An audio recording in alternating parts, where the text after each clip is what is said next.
ورحمۃ اللہ وبرکاتہ۔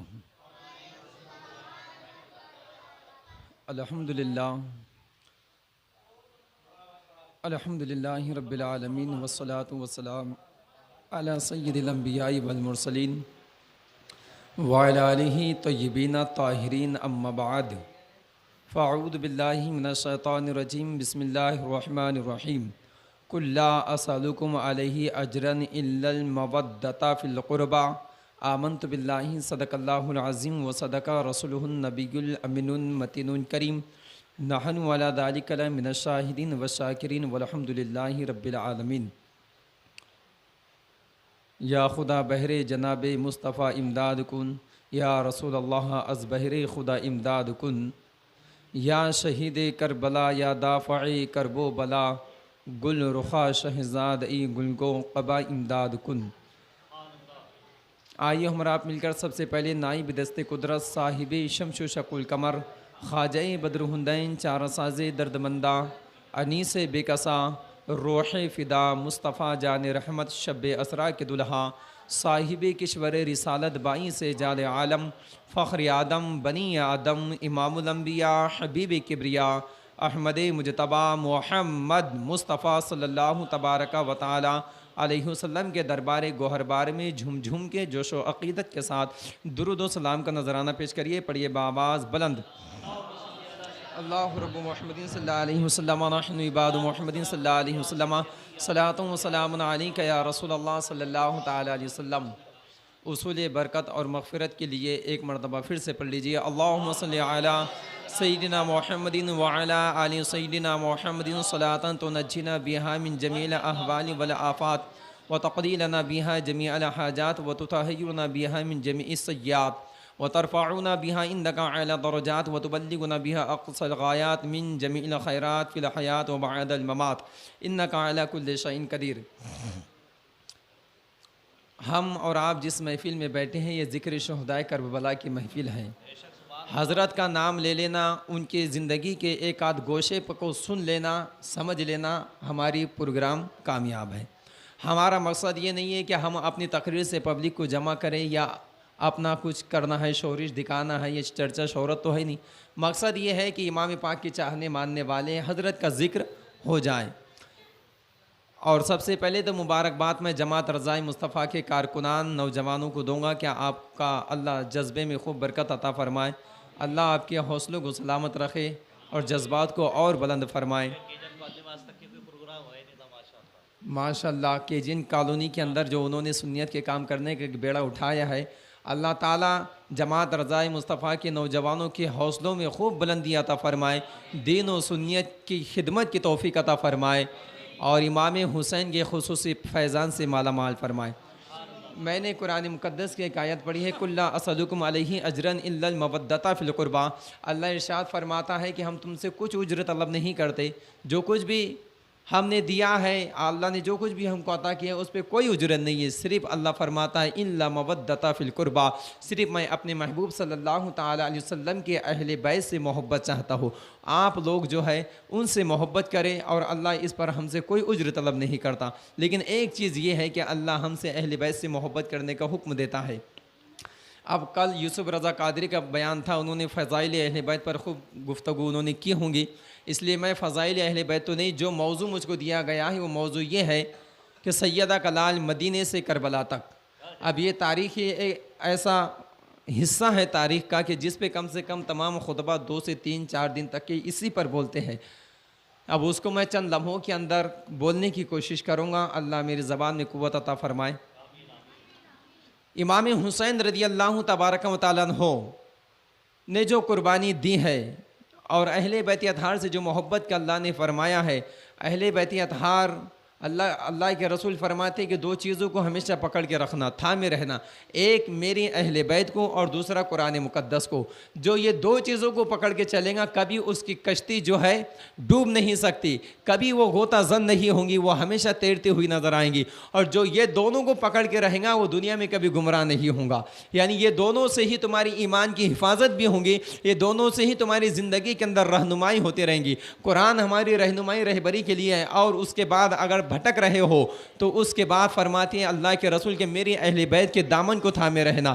تو اہل بیت اطہار کے حوالے سے ان کی تعریف، ان کے تقدس، ان کی تطہیر قرآن مقدس بیان کرتا ہے۔ قرآن پاک میں اللہ تعالیٰ نے آپ کے آل و اولاد کے حوالے سے نہ جانے کتنی قرآن کی آیتوں کو نازل فرمایا۔ احادیث مبارکہ کے اندر اللہ کے رسول نے بار بار اہل بیت کی فضیلت بیان کی ہے۔ اللہ کے رسول صلی اللہ تعالیٰ علیہ وسلم ارشاد فرماتے ہیں حسن اور حسین دنیا کے میرے دو پھول ہیں۔ اللہ کے رسول صلی اللہ تعالیٰ علیہ وسلم ارشاد فرماتے ہیں حسن اور حسین جنتی جوانوں کے سردار ہے۔ اللہ کے رسول صلی اللہ تعالیٰ علیہ وسلم ارشاد فرماتے ہیں جس نے حسن حسین سے محبت کی اس نے مجھ سے محبت کی، جس نے ان سے بغض رکھا اس نے مجھ سے بغض رکھا، جس نے ان سے صلح کیا اس نے مجھ سے صلح کیا، جس نے ان سے دشمنی کی اس نے مجھ سے دشمنی کی، اور جس نے مجھ سے دشمنی کی گویا اس نے خدا سے دشمنی کی۔ یعنی آپ کو ہر جگہ پر اللہ کے رسول صلی اللہ تعالیٰ علیہ وسلم اہل بیت سے محبت کی بات بیان کر رہے ہیں۔ کبھی امام حسین کے ماتھے کو چومتے ہیں، کبھی امام حسین حسنین کریمین کے لبوں کو چومتے ہیں، کبھی اپنی چادر جو کالی چادر اللہ کے رسول اوڑھتے تھے کبھی اپنی کمبل کے اندر ان کو چھپا لیتے ہیں، کبھی اللہ کے رسول ممبر رسول صلی اللہ تعالیٰ علیہ وسلم کو چھوڑ کر امام حسین کو پکڑ لیتے ہیں، کبھی امام حسین اگر غم زدہ ہو جائے تو پیغمبر جو ہے پریشان ہو جاتے تھے، اللہ کے رسول خوب افسردہ ہو جاتے تھے۔ جب حضرت امام حسن یا امام حسین روتے ہوئے نظر آئے تو اللہ کے پیغمبر صلی اللہ تعالیٰ علیہ وسلم نے اپنی اولاد کی قربانی خود حسنین کریمین پر دی ہے۔ یعنی امام حسین کو اتنا پسند کیا اللہ کے رسول نے کہ اپنے بیٹے ابراہیم کو اس پر قربان کر دیا، اور اللہ کے رسول اتنی محبت کرتے تھے کہ وہ جانتے تھے، عالم الغیب تھے، اللہ نے علم غیب عطا فرمایا تھا کہ ابھی تک کے جو ہے نبوت تو میں نے سنبھالا ہے اور دین یہاں تک کے آیا ہے، لیکن اس کے بعد میں اب جو دین کی ڈور ہے وہ امام حسین کو سنبھالنا ہے۔ یعنی کہ اللہ کے رسول ان سے محبت کرنے کی وجہ یہ تھی کہ یہ میرے دین اور شریعت کا تحفظ کریں گا، یہ میرے دین کی جو ہے ڈور کو تھامے رہیں گا۔ کربلا میں جو امتحانات سے حسین کو گزرنا ہے وہ صرف حسین کو گزرنا ہے۔ تو اللہ کے رسول صلی اللہ تعالی علیہ وسلم ان بنیادوں پر امام حسین سے اتنی محبت کرتے تھے۔ تو آئیے اب امیر معاویہ کا انتقال ہوا۔ امیر معاویہ دمشق کی سرزمین پر رہتے تھے، اور دمشق اس وقت میں دارالسلطنت تھا دمشق۔ تو دمشق کی سرزمین پر امیر معاویہ خلیفہ تھے۔ اب ان کا انتقال ہوا۔ بعض راویوں نے کہا ہے کہ فالج لکوہ کی بیماری کے زد میں آ گئے تھے، اور کچھ لوگوں نے دوسری طرف اشارہ کیا ہے۔ تو آپ کسی مرض کے سبب سے حضرت امیر معاویہ رضی اللہ تبارک و تعالیٰ عنہ کا انتقال ہو گیا، اور امیر معاویہ رضی اللہ تعالیٰ عنہ نے امام حسن حسین سے صلح بھی کی تھی۔ آپ حسن حسین سے محبت بھی کرتے تھے اور آپ خود ان کو چاہتے تھے، اور حضرت امیر معاویہ ایسے صحابی رسول ہے کہ آپ کے پاس میں 4-5 چیزیں موجود تھے۔ یعنی اللہ کے رسول کا کوئی کپڑے کا ٹکڑا آپ کے پاس موجود تھا، امامہ شریف یا جبہ شریف، آپ کے زلف مبارکہ آپ کے پاس میں تھی، رسول پاک کے ناخن کاٹے ہوئے ان کے پاس میں تھی۔ اور جب انتقال سے پہلے امیر معاویہ نے وصیت بھی کیا تھا، جب میں انتقال کر جاؤں تو میرے گھٹنوں کی جگہ، میرے ماتھے کی جگہ، میرے کلائیوں کی جگہ، میرے چھاتی پر اللہ کے رسول صلی اللہ تعالیٰ علیہ وسلم کے ناخن مبارک رکھ دینا، ان کے زلف عنبری کو رکھ دینا، ان کے جبے شریف کے ٹکڑے کو رکھ دینا، یہ وہ تبرک ہے جو قبر کے اندر میرے کام آئیں گے۔ یعنی اتنی محبت وہ سرکار سے فرماتے تھے۔ وہ کہتے تھے کہ دنیا کی کوئی جائیداد تو ساتھ میں آ نہیں سکتی، بس عشق رسول آ سکتا ہے۔ تو عشق رسول کا ایک ثبوت ساتھ ملے جاؤ گا کہ نبی کونین کے جو تبرک ملے ہے یہ میری کفن کے اندر دے دینا۔ یہ حضرت امیر معاویہ کا کردار تھا۔ جب آپ کے وصال کا وقت قریب آیا، آپ نے اپنے بچے کو سمجھایا، منانے کی کوشش کی، لیکن آپ کے بچے کے نظریات جو تھے حسنین کریمہ جو ہے خلفائے راشدین کے تعلق سے نظریات ٹھیک نہیں تھے۔ آپ سمجھ گئے کہ میرا بچہ میری روش پر نہیں رہے گا۔ پھر حضرت امیر معاویہ کا اسی میں انتقال ہو جاتا۔ اب جب آپ کا انتقال ہوا تو بیٹا جو تھا یزید، یہ امیر معاویہ کا لڑکا تھا، ایک صحابی رسول کا لڑکا تھا یزید۔ اب ضروری نہیں ہے کہ باپ اچھا ہو تو بیٹا بھی اچھا ہو ہے تاریخ کے اندر حضرت نوح علیہ السلام کا بیٹا طوفان نوح کے اندر غرق کر دیا گیا تھا۔ یاد رکھے ابو جہل اللہ کے رسول صلی اللہ تعالی علیہ وسلم کی رشتہ داری میں آتا تھا، لیکن جو خدا کی وحدت کا اقرار کرتا ہے، جو پیغمبر اسلام کی تعلیمات پر عمل کرتا ہے، اسی کو ہم مسلمان سمجھتے ہیں، اور جو ان کی نافرمانی کرتا ہے پھر وہ کوئی بھی ہو وہ طوفان میں غرق کر دیا جاتا ہے۔ تو یزید ایک صحابی رسول کا لڑکا تھا۔ جب دیکھا کہ ابو کا انتقال ہوگا تو چند لفافوں کو تیار کیا، اور سب سے پہلے مدینے کے اندر ایک خط بھیجا کہ وہاں پر حضرت عبداللہ بن عمر اور ان کے علاوہ حضرت عباس اور دیگر حضرات کو انہوں نے خط بھیجا کہ سب سے پہلے وہاں پر جو ذمہ دار اور حاکم تھے وہاں کے ولید بن عتبہ تھے، کہا کہ جس کے اندر خط میں انہیں تحریر کر دیا تھا کہ حضرت امیر معاویہ کے انتقال ہو گیا، ان کی جگہ پر اب میں خلیفہ خلافت پر بیٹھا ہوں، تو میں یہ چاہتا ہوں کہ میری بیعت جو ہے مدینے میں تمام لوگوں سے لے لو، اور سب سے پہلے تم کو جو میری خلافت لینا ہے تو امام حسین سے لے لو، ان کے بھائیوں سے لے لو۔ 4 جنوں کے افرادوں کے نام اس کے اندر بالخصوص تحریر تھے، کہا کہ ان سے بھی میری خلافت لو کہ یزید کی خلافت۔ اور حضرت امام حسین رضی اللہ جب یہ وہاں پر خط پہنچے، دمشق کے اطراف و اکناف کے اندر پہنچا دیا، مکہ مدینہ چاروں طرف وہ خط پہنچ گئے کہ امیر معاویہ کا انتقال ہو گیا، ان کا بیٹا جو ہے یزید وہ تخت نشین ہو گیا،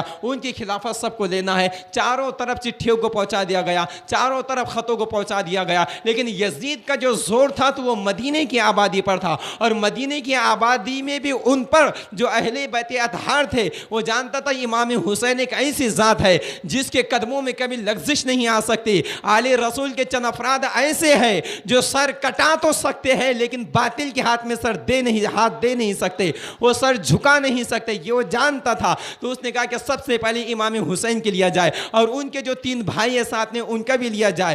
تو جب یہ بات جو ہے ولید بن عتبہ تک کے پہنچی، ولید بن عتبہ نے پڑھنے کے بعد نے وہ ایک عاشق رسول تھا، ولید بن عتبہ ایک عاشق رسول تھے، ان کو غیرت آئی کہ یہ کیسی بات ہے، میں امام حسین سے کہوں گا کہ آپ یزید کے ہاتھ پر بیعت لے لے۔ پھر بھی انہیں کوشش کرنے کے بعد میں امام حسین کو بلایا گیا۔ امام حسین جب قریب آئے، گورنر ہاؤس کے اندر آئے، تو امام حسین کو خط سنایا گیا کہ امیر معاویہ کے انتقال ہوا، ان کا بیٹا یزید تخت نشین ہوا، تو وہ آپ سے بیعت چاہتا ہے۔ امام حسین نے کہا کہ ایسے کالی کوٹری کے اندر اور تنہائی میں بیعت لے نہیں سکتا، میں کس خاندان سے تعلق رکھتا ہوں اور میں کس مقام پر ہوں، یہ مقام کی حیثیت یہی ہے کہ پورے مجمع عام کے اندر جو ہے بیعت لی جائیں گی، اور بیعت یزید کے لیے نہیں جائیں گے کہ تم جانتی نہیں یزید کیسا ہے، وہ شرابی ہے، وہ جو ہے زنا کاری کرنے والا ہے، وہ شراب پینے والا ہے، وہ جوا کھیلنے والا ہے، وہ ماں اور بہن سے نکاح کو حلال قرار دے رہا ہے، دنیا بھر کے فساد اس کے اندر ہے، اللہ کے قانون کو توڑتا ہوا نظر آ رہا ہے، شریعت مصطفیٰ کی دھجیاں اڑاتا ہوا نظر آ رہا ہے، میں یزید کی بیعت ہرگز نہیں کروں گا۔ حضرت امام حسین نے انکار کر دیا۔ امام حسین کے انکار پر ادھر سے ضد چل رہی تھی کہ آپ کو بیعت کرنا ہی ہے۔ امام حسین سمجھ گئے اگر اب میں مدینے کی سرزمین پر رہا، یہ سلطنت پہ بیٹھ چکا ہے، یہ جو ہے تخت نشین ہو چکا ہے، اب اس کے پاس میں طاقت آ چکی ہے، اب اس کے پاس میں پاور آ چکا ہے، اگر اب میں اس کی بیعت نہیں کیوں تو نانا جان کے مقدس شہر کو خون سے نہلا دے گا۔ یہ مدینے کی مقدس گلیوں کے اندر جہاں صبح 70,000 فرشتے اور رات کو 70,000 فرشتے آتے ہیں، جہاں پر غوثوں کی روحیں حاضر ہوتی ہے، جہاں ابدالوں کی روحیں حاضر ہوتی ہے، جہاں پوری دنیا کے اولیاء اللہ حاضر ہوتے ہیں، جہاں آسمان سے فرشتوں کا نزول ہوتا ہے، یہ وہ مقدس زمین پہ ناپاک خون کو بہائے گا اور زمین کو ناپاک کرتا ہوا نظر آئے گا۔ تو امام حسین نے سوچا کہ میرے لیے بہتر اسی میں ہے کہ میں مدینے کو پاک رکھنے کے لیے، مدینے کو خون سے رنگنے سے بچانے کے لیے، اور مدینے کے اندر ماں اور بہنوں کی عزت و آبرو کی حفاظت سلامت رکھنے کے لیے مجھے چاہیے کہ میں مکے کا سفر اختیار کر دوں۔ حضرت امام حسین رضی اللہ تبارک و تعالیٰ عنہ نے اپنے بھائیوں کے ساتھ میں ارادہ کیا، اپنے گھر جاتے ہیں، جانے کے بعد اپنی بیوی اور اپنی بیٹیاں اور اپنے جو ہے گھر کے جتنے بھی ذمہ دار تھے سب میں بیٹھ کر کے مشورہ کیا، ایسا مسئلہ ہے اور ہم کو جو ہے مکے کے لیے ہجرت کرنا ہے۔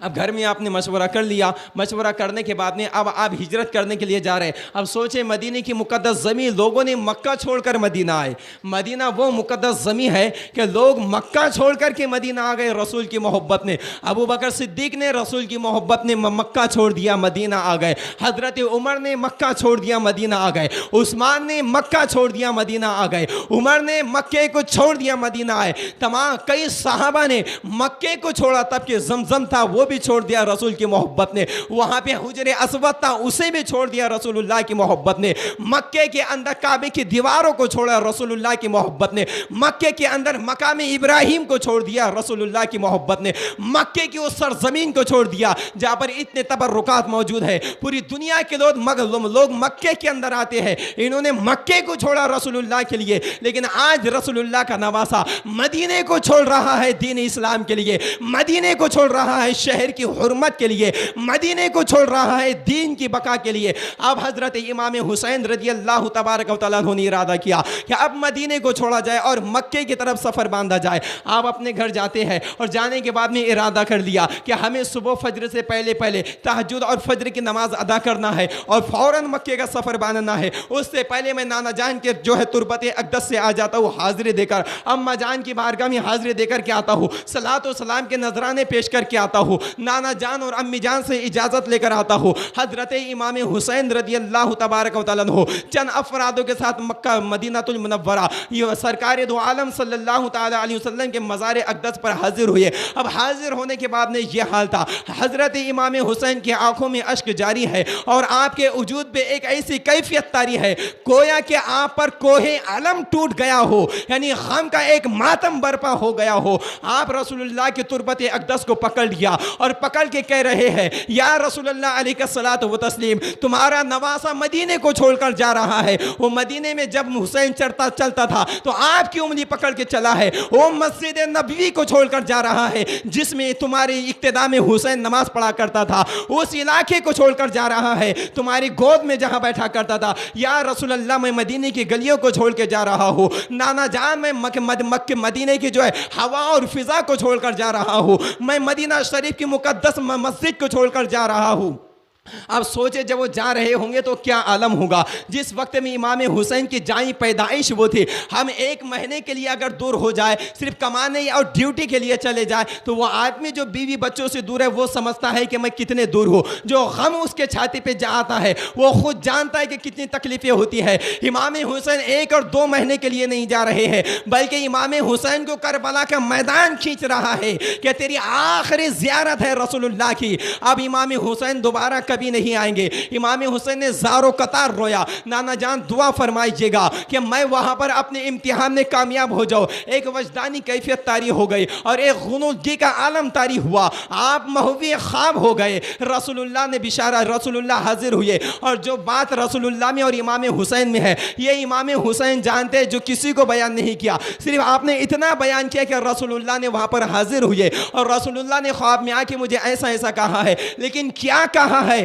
یہ امام حسین نے کسی سے نہیں بتایا. پھر وہاں سے اٹھے, صلاۃ و سلام عرض کیا. سلام عرض کرنے کے بعد میں چلتے ہیں, پیچھے مڑ مڑ کے رسول اللہ کے جالیوں کو دیکھ رہے ہیں, رسول اللہ کے گنبد کو دیکھ رہے ہیں. آج کے بعد آنکھوں سے الوداع کرتے ہوئے جا رہے ہیں.